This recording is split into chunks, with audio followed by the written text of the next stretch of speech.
Jetzt läutet 6.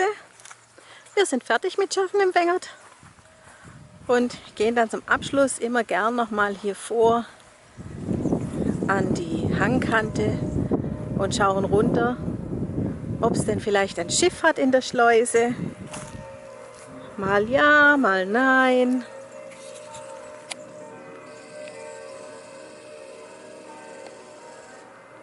Ja, was Kleines ist zu sehen.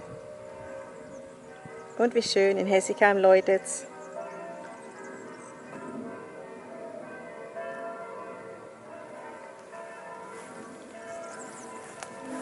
Und auch von Mundelsheim tut's rüber.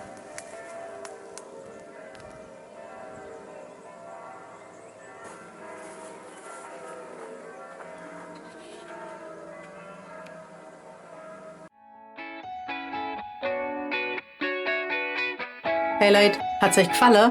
Dann guckt doch öfter mal in meinen Kanal rein. Oder auf meine Homepage, da hat's ein ganz nettes Programm. Bei uns ist nämlich etwas Butter.